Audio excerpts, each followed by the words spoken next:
Assalamualaikum Bre, selamat datang kembali di Guru Gembel Channel. Sekarang kita akan membahas tentang utang, impor, dan subsidi. Tetapi karena videonya bakal akan panjang, jadi kita akan fokus pada utangnya saja. Kemudian kita akan menjadikan tema-tema yang lain yang tadi saya sebut sebagai figuran.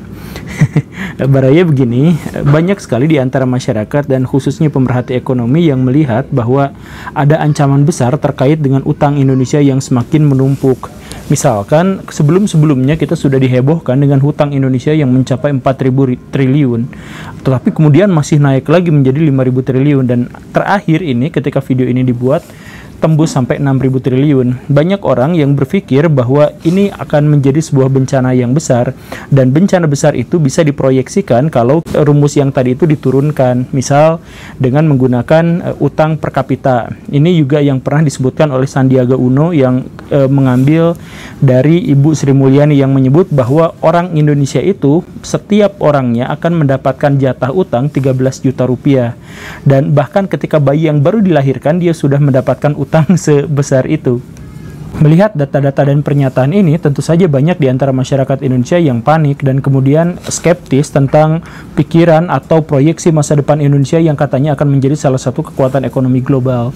Baraya begini, sebenarnya orang-orang Indonesia itu zaman sekarang mayoritas tidak sengsara-sengsara amat, tidak jelek-jelek amat, sampai sejauh yang kita ketahui bahwa pertumbuhan kendaraan bermotor di Indonesia adalah salah satu yang paling tinggi di dunia. Artinya daya beli masyarakat itu memang tinggi. HP juga sangat tinggi, motor juga sangat tinggi, yang menunjukkan bahwa kita memang tidak berkekurangan. Tetapi karena kita sekarang hidup di dunia hiperrealitas, di mana kita bukan hanya bisa menerawang apa yang bisa kita lihat, tetapi kita bisa menggunakan otak, pikiran, lensa, kacamata orang lain untuk dijadikan sumber pemikiran kita, maka banyak di antara hasil pemikiran-pemikiran orang lain itu yang relevan atau tidak kita jadikan sebagai objek keluhan.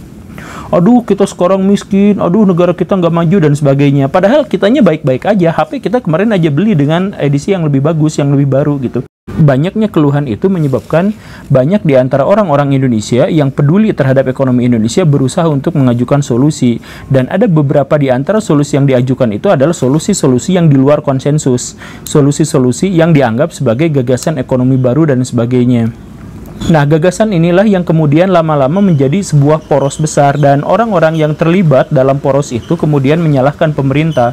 Kenapa sih pemerintah nggak mau mencetak uang? Misalkan Indonesia sekarang mau bangkrut, utang udah sampai 6.000 triliun, tetapi boro-boro melakukan seperti itu, cetak uang aja nggak mau. Lihat Cina, lihat Amerika, lihat Taiwan, mereka adalah negara-negara yang sudah menerapkan MMT dalam artian mencetak uang dengan basis proyek dan lain sebagainya. Banyaklah ceritanya seperti itu. Di satu sisi yang lain, pemerintah nampaknya juga tidak bisa memberikan keyakinan kepada masyarakat, dan ketika ada wacana ini, ada fenomena ini, ada gagasan ini, pemerintah seakan-akan bikin oposisi biner gitu, seakan-akan mereka menolak mentah-mentah kemudian tidak mau, dan ini akhirnya membuat masyarakat menjadi semakin kesal. Komunikasi yang gagal antara pemerintah dengan masyarakat ini adalah salah satu bencana paling dahsyat di Indonesia saat ini.